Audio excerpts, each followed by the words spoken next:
Past players, past legends, past legends.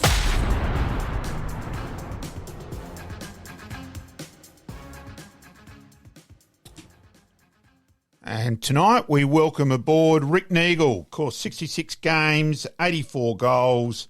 Who can forget the 6-goal hero of the 1982 Grand Final? Welcome aboard, Neags. Thanks, Robert. Good to see you guys, Pete.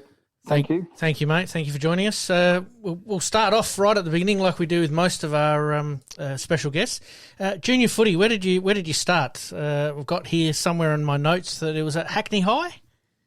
It was at Hackney High, and I did a 12-year sentence there, as I used to call it, from Palm House to year 12 at matric at St. Peter's. So, but it was fantastic there. Certainly a great academic program, of course, but in addition to that, there was a lot of focus on sport, particularly cricket and football in those days. So I loved playing footy at school. The facilities were extraordinary in terms of the ovals and the like, but it was just a good system and learnt my trade. But I guess back in those days, there weren't too many private school footballers around. Actually, it was kind of the genesis of it at about that time in the 1970s. So, yeah, loved doing that. I also played at Walkerville on a Sunday, I think it was.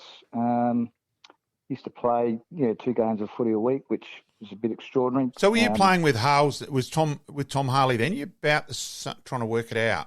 So no, he was a little bit after. Yeah, yep. Yeah, I was trying to work out the yeah.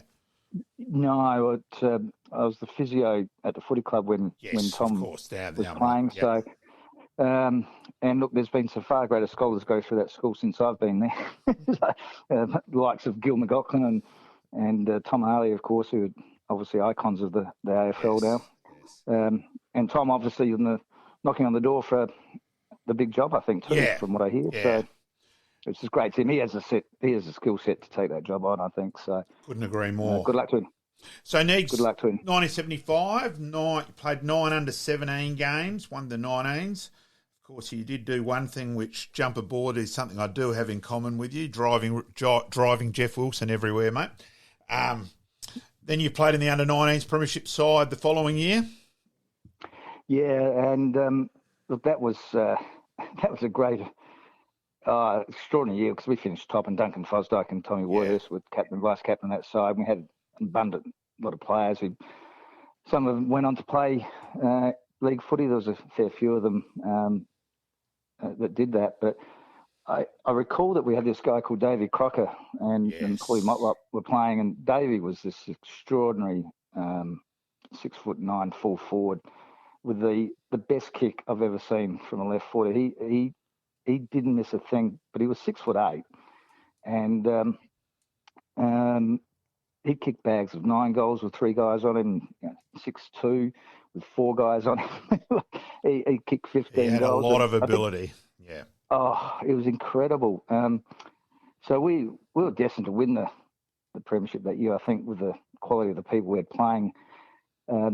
Davey, unfortunately, he didn't play the last game of the season, which was the grand final. He actually didn't turn up, which was a bit strange, but we carried on, and I even remember Jason Archer pulling the boots on not his boots, his sand shoes actually, because of his knee problems, but in playing a quality game at the time. But I stood, it was against Port Adelaide at Woodville Oval, and I had the great pleasure in standing this really young dude with curly blonde hair on the wing for Port Adelaide, who was 16 years of age at the time, and oh my God, couldn't even get near him.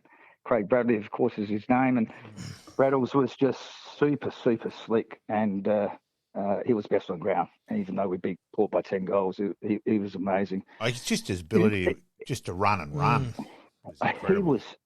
He probably in his latter years you didn't see him so much, but he had a turn of pace that was extraordinary. Like he just pivot around you and bang, where has he gone? He's 10 metres away. It was just incredible turning speed. But he didn't play much footy in the juniors or the reserves. I think he was actually, what year was the premiership? Was that 79? With Port, No, with us. Against Port. 80, 79. Yeah, And 79 was Port South, 78 we beat Sturt, obviously, and then 84, he played against us in the 84 grand final. Yeah, Bradley. well, so the under-19s he played in 1979. Right. That was the year we won it, but Yep. he didn't play juniors the next year. I'm pretty sure he ended up playing in the league side the following year in 1980, but I can't see his face actually on the ground. So maybe it was 81 that he played in their premiership side. And I reckon it was about time he played. He went on the under-19 tour of England and came back with this Australian cricket side, and then came back and played. That sounds about right. And then you debuted. Yeah, look, he was an incredible cricketer too. Look, I had the decision when I was at school whether I was going to take on the gloves of playing cricket rather than football. But I was going to ask you along those lines. There's always been good word around the traps that you were a more than capable keeper, Neegs. Yeah, look, I was blessed with good hands, small ones, but good ones that could take catches. But I was very, very young and small, so I was a bit weak on the batting side. You're playing against taller people and the like, so I struggled that way. But I was playing the first 11s at school when I was 15, year 10 as the keeper. So I was with all these guys I didn't really know as such, but did become friends, of course. I don't know, I just never really enjoyed it the same way as football. So even though I think I was probably a better cricketer than footballer, I just didn't enjoy the fact that all I did was keep. I wanted to bat a little bit, and sort of circumstances at Kensington Cricket Club, I felt Barry Jarman was the coach there, but I didn't see eye to eye Barry on a lot of things when I was in the under-17s team there. Something else we've got in common, Neegs. Yeah, he was. It's a long story which I don't go into. Yeah. He's passed on now, Barry, but exactly. He's a great cricketer too. Well, obviously, test captain and the likes. But it was an easy decision for me then because really it was football that I had my heart in. And when you sleep with a Sheridan for most of your childhood, 7 years, 8 years in bed, you kind of think, nothing's changed, has it, Neegs? Yes. Lots of lines we could go there. Yes, anyway. We'll leave it there, I think. Mate, you then had a pretty solid 1981 in the reserves? Yeah, I had a great year. John Turnbull, magnificent man. JT. He was fantastic for me. And Neil Barn was good support even to the seconds at that time. But we had a lot of great players in that side, going in and out. Look, just love getting the opportunity to play senior footy. I didn't even think I'll be, good enough to make, the twos, if at all. But you never know what happens, and you just got to be at the right time, right place, and bang, take that opportunity. So JT was really good for me. Coached. I liked him as a coach. He was kind of a traditional sort of coach, if you like, big voice. Yes. But when he spoke, you listened to him. I guess a bit like what Alan Jeans or Jack Kennedy was like, I guess, for the Hawthorn Footy Club. JT had the same sort of qualities, obviously not at that higher level, but he ended up being actually at Hawthorn as a recruiting for a long time. Guy, didn't he? Yeah, a long time. So I actually saw him at a function. Was it last year? I think he came back from wherever he was, and when some of us all catch up together again, and a group of Nord guys from yesteryear, always organised by the one Albie Menzel, of course. Yeah, well, he lives just around the corner from Hackney High, actually. So Neegs in 82, so you Escort debuted against Westies in 82, and then, of course, you had a big impact in 82. A couple of games there, obviously a very good game against Sturt at Unley in 82, standing one of your good mates, I reckon, from Hackney High for a while as well. Actually, no, because Steve Parker was he was a good friend of mine. Parker, good mate. Skittle, Adelaide Uni boy, and I played tennis with Skittle. I thought you did Stan Pate for a bit. That's who I was thinking of. I know he was centre half back, but I thought you stood him for a little bit. Anyway. No, I didn't, but he was on Neville Roberts that day and got dragged. Motley started on Rocky that day, and then Skittle ended up on Steve Parker ended up on Neville, and Tim Pake did too. Pakey ended up on him at some stage, and I know Motts did start on him on that day. And, oh God, what a footballer he is! I actually sing just sidetracking. I'm catching up with him on Saturday morning for a coffee with another mate of mine, Ronnie Baldwin, Yep. in the Woodville Footy Club, and we catch up with Motts, 3 or 4 times a year at least, and just go and see him and chat. He's doing real well, and just loved him as a player, loved him as a bloke, and a great story. And I know for a fact that he would have won. He would have been a dual Brownlow medalist if it wasn't for his accident. So he's already ready to step into the legend status at AFL level, I think. Look, Mike, but I remember him playing that day.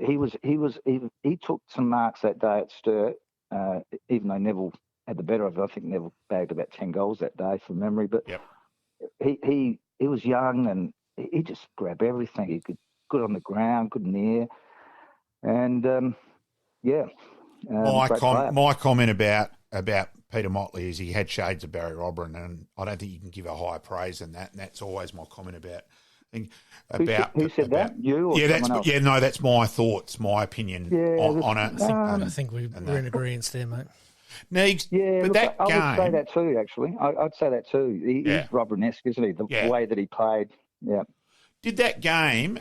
Was that the game where you walked away that night and thought, "Hey, I reckon I can be a reasonable good league footballer"? Like you'd had games where you contributed, no doubt about that whatsoever. But I reckon that game at Unley was the game where we thought, "Hey, geez, this Neagle guy's pretty important." Thanks for saying that, Malcolm. I don't know whether I actually thought it at that time nor any other game until the Port game we had against them at Nord Oval where we smashed them by, and they were top of the ladder at the time, I think. Yes. Yeah, over 100 points. I knew my position was safe on the side at that point. We all had a good day out. And when you walk up the club and you're beating Port by that amount of people, that amount of points, and then you're welcomed by the volunteers and the staff and the supporters upstairs with applauding and shouting and screaming, I kind of knew then that we're going to be doing something great this year, and that's when I felt, I felt comfortable in the side at that point. And then you had big impact in that final series in general, quite a reasonable qualifying game against Sturt, but then the second semi, the vital goal in the last quarter, and you're almost old-fashioned, isn't it funny saying old-fashioned? You did it the correct way for mine. You were a beautiful kick goal by running straight at goal. You got a free kick for Bucky Cunningham pushing you in the back in the second semi to put us in the last quarter. Very little spot to aim at, but you ran straight at goal and did a drop punt and straight through, and of course then led on to the real big day. But you were a vital part of that second semi, which I think is one of the great games in South Australian footy history too, the second semi. Yeah, look, it was a great game, and I do remember a lot about that particular game because Barmy highlighted a fact to the team at half-time when I'd crumbed a ball from Neil Button and kicked a goal off the pack. And I remember that, you can remember it's clear as day, and it was so clean, and I felt, oh, God, we're going to win this game too. We'd go to the grand final. It seemed like we deserved to be there, and there was one David Granger playing that particular game, and he was going a bit AWOL, but he went a bit more AWOL with Graham Cords at the prelim final that followed the following week. But he had me in a bit of a compromising position on the ground with his hand on my throat and the other one in between my legs, trying to smash the hell out of me. And I'll never forget it because I wouldn't say I was scared, but I'm thinking, oh my God, how am I going to get out of this? And then I saw out the corner of my eye, the late great one. Yep, yes. Absolutely. He runs over, and Jimmy just didn't even have to do anything. He ran away. Yeah. There was one guy, there was no doubt whatsoever that David Granger, for everything he did against any other side, we never generally had a problem with David because he was absolutely terrified of the late, great Jim Teal. Yeah, Jimmy played it. I have memories, obviously, of the 82 grand final side and that particular side, and especially,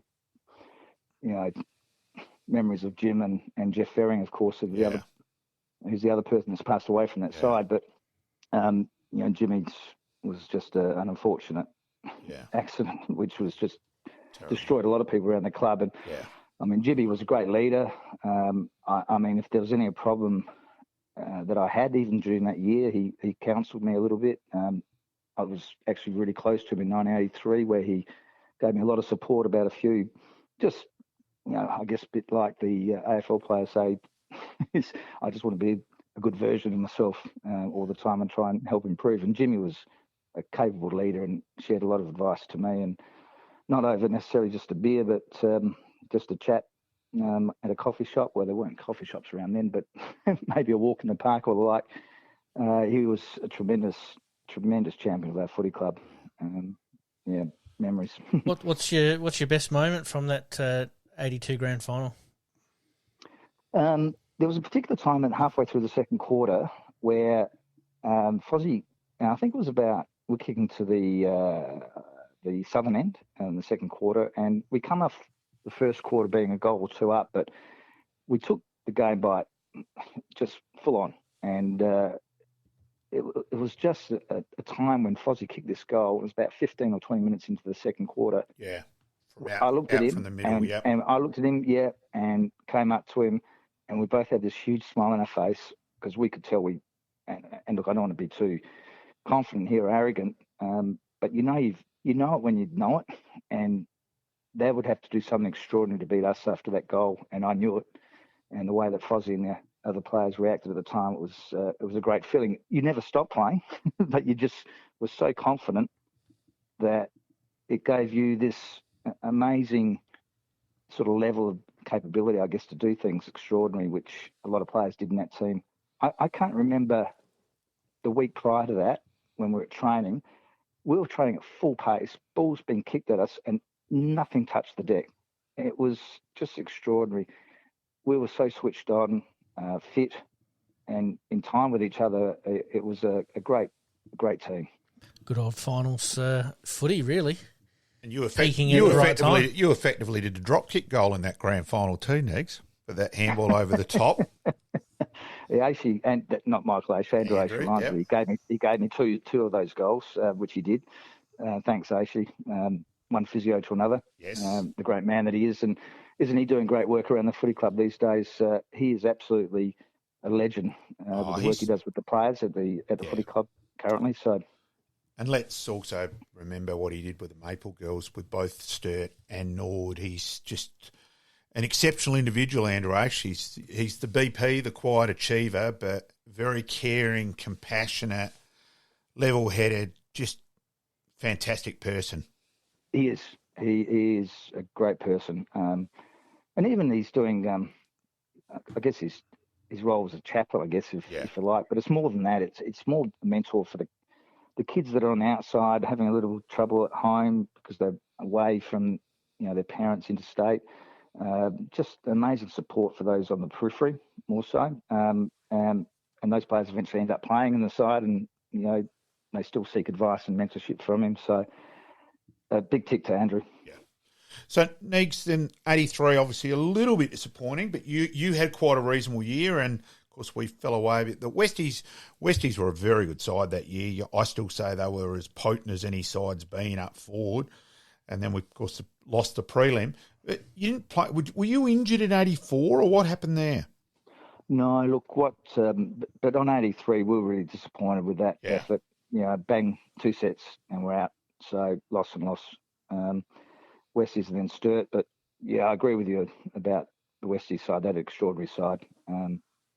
And they played like us the year before. But I do know a lot of the senior players from that team were really disappointed in the whole group as it was, that we didn't really deliver what we deserved to deliver. And I guess that's a fair comment coming from some of the more senior players. Yep. Because we should have already won that year as well. We finished top, and going out in 2 sets was disappointing. We won the qualifying against Sturt, but then the second semi and the prelim, Davies kicked 10 in the prelim against us. Jumbo has a. Yeah, we got thumped in the prelim. Yeah, I know we got thumped. Okay. Yeah, okay. Habit of doing that. Yes, the big Jumbo. Yeah. I remember kicking a goal, kicking a ball. It was embarrassing, actually. And Johnny Wynn called me a few names afterwards, the great Wynn, because I came out of the centre at a game at Footy Park against it. I don't think it was the prelim final, fortunately, but I switched wings and we were going out there. We've got to be slick and get going on with the game and whatever. And the first ball's bounced. I go through the centre, grabbed it from the wing and kicked the ball the wrong way, straight into Rick Davies' hands for a goal. Oh, my God. That was embarrassing. That was my most embarrassing moment of my footy career, without any doubt. So I'm sure he let you know about it as well. When he did, he called me wrong. He called me, what did he call me? Wrong way. For about a year and a half. Yeah. Wrong way. He gave me a nickname. I'm not the great. surprised. Yes, he's been around a bit lately, Winnie too. It's he has. Look, he considers, like Neil Baum. Yep. Very much the same individuals. The two of them, they're very, very, modest and humble, and great quality people. And they consider Nord to be their footy club, even though the one's from Victoria and the other one's from WA. So. Yeah. And that speaks volumes of Wally Miller and the footy club at that time to attract that type of person. And it's really nice to see Neil and when he come back and be involved. They're the first people to come here if you ask them to come. So, yeah. Now, Winnie's been involved in the recruiting a bit as a youngster who's over from Victoria, and so Winnie's been around a bit there. Now, what happened with 84 though, Neeks? You didn't play. No, 84. Look, I was having a lot of personal problems, right. And with my father and a whole lot of other issues that were going around for me, and I was struggling to actually complete my physio course at the same time. Yep. And it kind of threw me in a spot to say, well, what do I do? What do I do? And I always thought you just always got to finish your degree. Yep. And look, there's plenty of people that could do physio and play footy and at a highest level and still have a life outside of those two things. But for me, I was struggling a fair bit with with these personal issues, and I needed to focus on just one thing. And if I didn't focus on physio at that time, I wouldn't have got my degree. And I don't regret that decision at all. It was pretty hard for me not to play. And look, it was hard to actually watch the 84 grand final side as well. But at the same time, I had great friends from there and who played in that. It's fantastic to see we won. So in 1985, you reach your 50-game milestone. How does that feel, playing your 50th game for the Nord Footy Club? Yeah, it was fantastic against Port. Actually, I do remember it was against Port Adelaide. I think at Footy Park, and I did actually have a good day out, which was nice as well. In fact, I always remember that game for all the right reasons. I don't think we won as such. I can't actually remember, but I do remember getting moved into the centre to stand Russell Ebert, and I just thought, oh my God, here I am playing on God. And it's the last few years of his footy. In fact, I think that was his last year, 85. Yep. And I actually had a good game. Got 20 kicks and 10 handballs or whatever. But I did actually poll a vote in the Magarey Medal. I'll take that. My only vote for the Magarey Medal. And wow. I saw Russell on several occasions since then, and I actually did say to him that, look, one of the greatest achievements for myself was standing you, Russell. And I want to let you know that I polled a Magarey Medal vote whilst you're in the centre that week. I hate to tell him that, right? I've told Brad and Brett the same story. Yep. His nephew and his son, and he said to me, "Oh yeah, that was my last year. That I could hardly walk and do anything." he was. And he wasn't. He played a really good game. And I said, look, Russ, don't worry about it, because I can remember what the Magarey Medal votes were. It was 1 vote Neagle, 2 votes Kay Thomas, 3 votes Ebert. Take that, Neeks. Not a problem. He could still play. Now I only played 1 quarter on him too, by the way, because I got dragged out of the centre. And in fact, Macca got dragged out of there first, and then I got put in there, and then someone else went in. I can't remember now, but. Yeah, that was my 50th game. Sounds like both of you had your own footy that day, to be honest with you. Have your own footy, yeah. Look, I only stood in for the 1 quarter, so it was just a privilege to stand next to him in the square itself. But he's an amazing bloke, amazing footballer. Yeah, he was. Yeah. So. Neegs, and then you, of course, played in the 1986 Reserves Premiership side, which was a game. It was an absolute cliffhanger at the opening bounce. And first 30 seconds? Yeah. I'll be honest.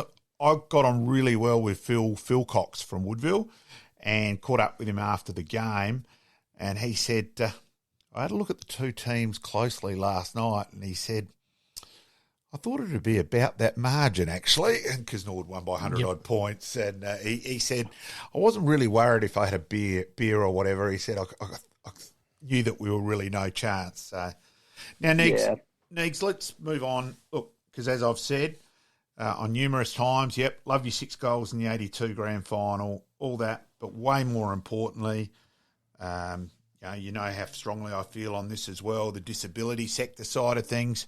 I explained to Pete before we came on air. A few things. Look, I'll never forget the night where you asked me to help organise the Tootie Choir before Nord Glenelg game in 2016, and I had 40-odd people in the RSL with various disabilities and that side of things, and feeding them and their carers and getting a drink, getting them in the ground, getting them lined up before the game to sing. And I walked up and you had a look at me. You just looked at me and smiled, and I went, I'm absolutely knackered, Neegs. It was rewarding, but geez, that was a big couple of hours. So, look at they sang the Count Me In theme. So I adopted that song. I got permission from Gary Frost, I think his name is. Yes. Who was the lead singer and the writer of that song, What About Me? And I can't even remember the name of the band that he was in. Oh my God, that's terrible. But it's a well-known band. But that song, "What About Me," is just an iconic song for Australia, and it was a story about Gary's school career as a teacher, where he taught kids with autism, and the whole story is about what about me, the autistic kid that's outside the shop, not being a part of it. So, and I said to Gary, look, I'd love to use this song, but I want to change the words to Count Me In rather than What About Me? And he had no problems at all with doing that and reproducing it and using it for whatever purpose I had. He was a treasure to talk to, and he told me for about half an hour what he really cared about, and he cared about the disability sector. And I got to thank him for allowing us to write that song and produce it, which we did with Rachel Learcar. Rachel Learcar. Yep. And the Tootie Choir, which is the 40 people that you were looking after and tending to, and it was great. We produced it. We got a video to it as well. Looking at it as we speak. Yeah, it's Moving Pictures, rock band, Aussie rock band, Moving Pictures. That's who it was. Yes. Yes, but I've got that on on your article on the Footy Almanac site, and that. So I'm looking at it as we speak, Neegs. Yeah, look, that was for my foundation, Count Me In, which, as you know, is something that still exists. But my biggest impact in the disability sector was more so around, obviously, the political space at the beginning. And it was absolute privilege to be the president of the Dignity Party, or Dignity for Disability, as it was initially called, with Kelly Vincent MLC in Parliament. And so how did you get into that? I mean, obviously, once you leave footy, you talked a little bit about your physio, but how did you get approached for that type of role? A guy called David Holster rang me. He played in the 82 grand final for the Bays, actually. And he founded this party called Dignity for the Disabled, and he recruited me to run the seat of Nord against Vicky Ciccarello and Nigel Smart, actually. And and I had a really token effort that I put into that, because I was had my son Mitchell, who just recently got diagnosed with autism, and my daughter Taylor, who was going to Race Park, and life was pretty busy as it is with 2 kids. And but we already had Mitchell diagnosed, and I got him diagnosed through a psychologist eventually, and put him front and centre in terms of what we're doing, which is what the party was all about in those days, is making a statement. And David explained to me some of the political views he had in terms of what he was trying to do, and you kind of realise that you can never get meetings with ministers if you've got something they don't want to hear, and the things they don't want to hear is things that cost or need to be funded. So disability never got a look in South Australia. So David started the party, and in 2006, and I ran, as I said, in the seat of Nord at the time, now called Dunstan, but we we put a few people in those seats and put 3 or 4 people in the upper house. And once you've got someone in the upper house, you're never going to get elected in the lower house with the lack of vote attraction in terms of the mainstream. But you can, through preferences and the like, and suitable strategy, you can actually get some strength, at least get on the table and have a conversation with some of the big political parties, which is what David and I did at the time. So you could actually get some outcomes. And look, it'd be embarrassing to say the outcomes that we got were very, very minor, but they weren't. In fact, all it was, we wanted a published list of people that actually are on waiting list for accommodation and services, and they had to publish that, and that was one of our demands. And we therefore preferenced the political party at the time based on that and a couple of other little privileges. So it was a really interesting thing to go through. I didn't get heavily involved in it because David was wielding the axe, if you like. But then 4 years later, things had cleared up a bit, and look, Mitch and I had a bit of a profile in the media. Him with his autism, he's a beautiful kid that he is. He's like, it's all about the photos and the opportunities, and we did have a little bit of a media presence, and I decided that we'd still go on with the party, and I asked David to take it on, which he gave to me, and became the president of the party. And we had a guy called Paul Collier who was running the upper house. Excuse me for a minute, guys. Better get a water, I think. And what had happened is that that was willingly given to us, and we only had about, I think, three of us running the lower house, and we had a ticket of 4 people in the upper house. And Paul was adamant that he wanted to run as the number 1 ticket holder, and I actually approached Kelly Vincent to be number 2. And I said, look, Kelly, don't have to worry about anything. You're just going to be second on the ticket. I'll pay you $400 in cash or check to register you. Yep. We had no money. Yeah, I know that. I had $3,000, and I remember drawing out of the bank, because you could only pay someone to register as a political candidate with cash or a bank check. So I thought I'd do a bit of a media thing where we walk in there and we give $4,000 or $3,000 each of the candidates that we actually got to run. We had 7 at $400, meant $2,800. We did a little bit of content around Facebook and whatever, handing the cash over to the electoral office and the like.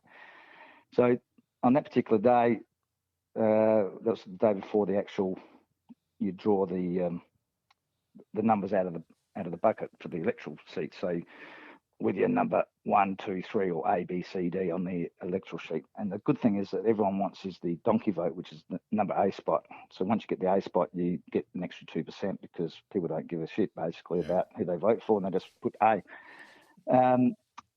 So I organised with Paul Collier the very next day to meet with him after the ballot was drawn. He was formally elected to the sheet with Kelly Vincent, number 2, number 3 and 4. I think it was Ronnie Wood and Michelle Threadgold, I think was the other member. And there was 3 in the lower house, myself, Gary Connor and Sam Payer, who were running the lower house, and they're very good friends of mine now, those 2 individuals. And and so is Kelly too. But I get a phone call the next morning because I was going to meet up with Mark Pannell from the Greens and with Paul Collier from the Dignity Party. And what happened was that I got this phone call, and it was Paul's phone, and it was from his sister, who said that, and I'd only seen him the day before drawing the G spot. As he drew the G spot, which he made a bit of fun about. He was a man who was in the wheelchair user, so he sort of made a bit of a gag about that. But the phone call was actually, his sister said that he was brain dead. He'd had a massive stroke overnight. So we had this extraordinary situation where he's elected, but they're going to pull the plug. He literally made the decision straight away because he was brain dead. Massive aneurysm in his stomach, and look, which is just what it is for people with disability. It's like you have all these other issues. I mean, as I say, a man who was a wheelchair user and had a neck injury, and just having a sedentary lifestyle, things don't work as well, and you die earlier, which is just how it is. But of course, that put Kelly Vincent in the strike zone. Yeah. I told her that don't worry about it, you won't have to do anything. Well, holy shit. Yeah. So we're on the front page of Australian, That's front right. page of Advertisers and Mail, because literally Kelly's getting elected to the 11th seat on preferences that we've done, and she ended up with 11.1% after polling 1.9%. And that was purely because preferences meant a hell of a lot in those days. You could actually leapfrog other candidates, and we were able to leapfrog others, and she was the last person to select in Parliament. And for 8 years, so 2 terms you get for 4 years each, we sat at the poignant end of the upper house. There was 3 Labor, 3 Liberal. There was 2 Greens, 2 Family First, 2 Independents, and Kelly with a deciding vote for the Dignity Party. And we got amazing outcomes. That first year was incredible. Kelly was frightened. She called it. She was excited but scared. Yeah. She had changed, had to have a lot of people around her, carers. They changed Parliament around to try and make it accessible for her. It was embarrassing for the government, which is what it's destined to do, which is great.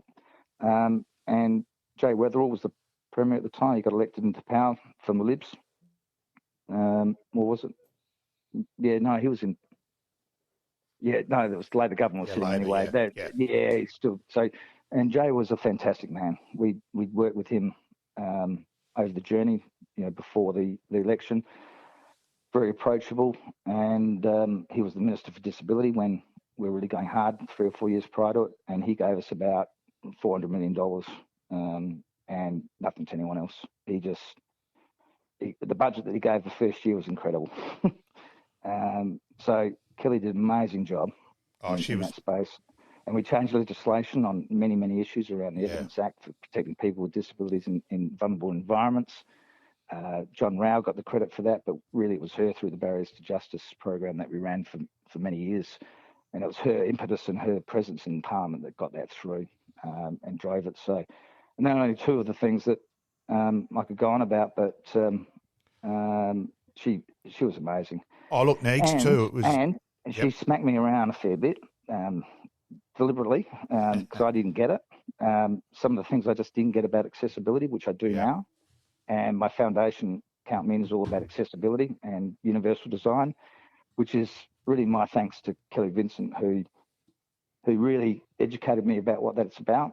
And rather than make a foundation about autism or the like, I try to make it more generalistic, because everyone can get better accessibility, even in the aged care sector or families or people with disabilities, as long as you build and design things properly, which we don't do.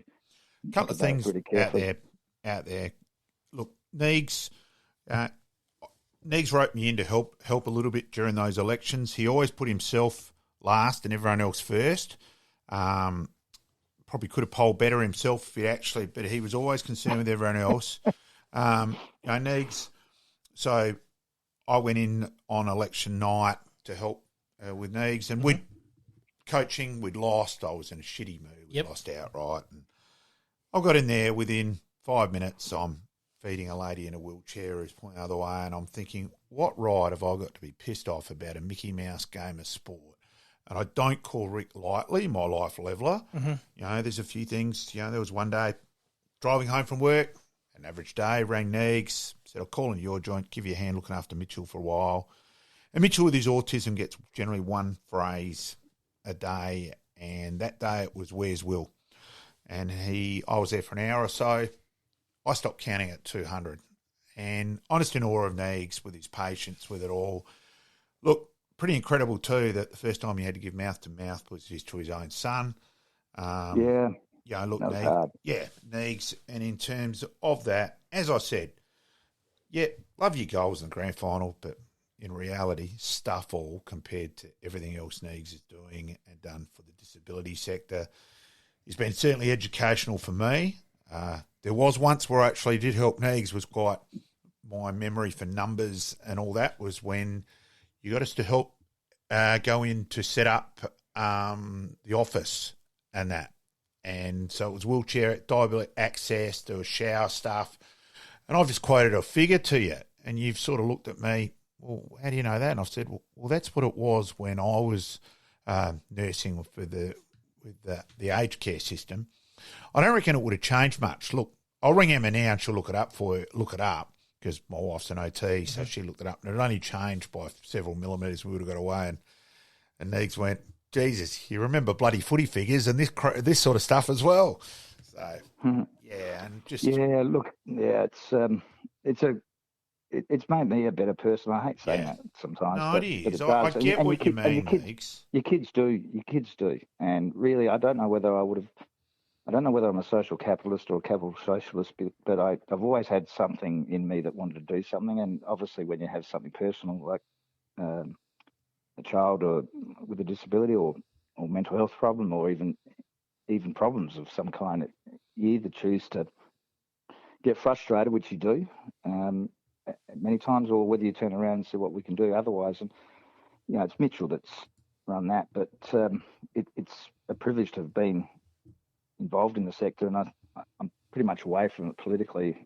You can't keep doing it. It's impossible. It's just so hard. And when you're getting knocked back all the time, it's demoralising. So that's why I want to acknowledge Kelly, but also Jay Weatherall, his input, and some other great leaders too. I mean, Steve Marshall was all over it as well. But it's a game, and game you can play for a little while, but not forever. And I do want to say though that it was funny about the day that Kelly and I'll make a particular highlight about that night that you came to Gillis Street for the party that was attended by 30. I think we had 30 lower house seats in the 2018 election, and we had 8 young women under the age of 30 stand for us, which is an incredible amount of people. There's not a lot of young women in Parliament, so we had 8 running, including my daughter, who ran the seat of Bragg against Vicky Chapman. And there was only 3 people running that seat: a Greens candidate and Liberal, and Rick Saar. Yes. Rick Saar for Labor. He's great man. He attended that night, actually, our party too, by the way. And anyway, Taylor did nothing. I said, look, I just need your face, love, to help us out, bit of presence. I said, you don't have to do much. Well, she did nothing. Had a presence in the seat. I ran deliberately in the seat of not Dunstan or Nord, because we had Ben Wilson running in there, and I ran the seat of Hartley because that's where Nick Xenophon was, and we preferenced one another, and Vince Tarzia, Grace Portalese, who's well known, the ex-mayor, and about 3 or 4 other candidates, about 8 people running the seat. Anyway, I polled 1.1%, and I was the first person out. So, and I spent 2 weeks at that polling booth, the pre-polling booth, with Kelly's face on my jumper and the posters, the corflutes we had. And I was there literally every single day for 2 weeks, handing out and promoting her and our party. And I get this phone call at 5:30 from Taylor on that night of the election, and she's seen that I got 1.1%. And she said, Dad, I've done absolutely nothing, and I've polled 4%. And if you get 4%, you get your money back. Yeah, that's right. Yeah. So she got $1,000 was then to run the candidate. So that cost us $32,000 for that, just for the people to register them. And she was one of 2 people that we got our money back on. And she said, and you got 1.1%. What does that mean? You do all that stuff, you get 1%, and I get 4%. It wasn't about that. It was about increasing the field and having volunteers at voting booths and the like, but also to show that we were running young women with or without disabilities to try to get them a bit of voice in Parliament, and really proud of what was done and never regret it. I've had enough though. Work smarter, not I'm done harder. with politics. And I'm doing other stuff now. Yeah, I'm doing other stuff in the sector now. I've got some other stuff going on privately that I'm working on. So got investors involved in. So won't talk about that too much because it's not quite complete yet. Yeah, but we'll have a chat privately about that next. Maybe, yeah. Physiotherapy, are you still involved in doing a little bit of physio? No, look, so when I'm trying to remember when that was, in 2008, I'd been a sports physio at Wakefield Sports Clinic, one of the founding partners there, with the surgeons and the doctors, Brian Sando. But I was struggling a lot with my arms, and which I struggled a lot with my legs when I was playing football. And Brian actually sent me on a bit of a whirlwind visit to all these specialists around. In fact, there was one in Victoria and a couple in South Australia to try and get a diagnosis of what was going on with me, because it wasn't chronic fatigue, it wasn't glandular fever. It was aching in my muscles, and I retired pretty early from footy when I was 26, and it was a lot because I had a bit of surgery on my knee and my shoulder that year, and my back was giving me grief in my leg. I couldn't train the volumes that the Army wanted me to actually train. And I said, the more I train, the more it aches in my legs. Well, I retired, and then 20 odd years later, got the same symptoms in my arms, very, very, very much similar. And got diagnosed with muscle disease, which went off to they did some tests on me, took biopsies, ran specialised medical and blood tests and things like that, and found out I had a thing called McArdle syndrome, which fortunately wasn't multiple sclerosis or any other type of disease, which MND, of course, these sorts of disease. It's a pretty mild, benign disease, but it does impact my life in a very, very small way. But it did impact my physio career, and I retired forcibly and was deregistered due to safety reasons, and which was fine because I had income protection and TPD and business insurance. And in fact, for me, it was a good outcome in a way. So I haven't worked for money and still don't, for about 15 years now. So thankfully for insurance. I thank my people at Perks and Associates, my insurance consultants, and my financial people that were there, because seriously, without them, what happened to me, I wouldn't be talking to you. I don't know what I'd be doing. Yeah. So so no more physio for a long time ago. I retired. Look, Nags, important player in Nord Footy Club's history. Obviously, there's obviously other areas we could have gone to. That famous night at Waverley. But yes, we'll leave that alone. Those games were fun, weren't they? We played against Geelong, Essendon. I remember playing against Essendon at Footy Park. The famous game was the Western Bulldogs and the Richmond game, but we won't go there. What goes on tour stays on tour. So, Neegs, privilege heavily evolved, and as I said, disability side far more important than footy. And thanks, Neegs, and catch you tomorrow night. Thanks, Neegs. Good on you. Thanks, Malcolm. Thanks, Peter. Thank you very much. Thank you. Yeah.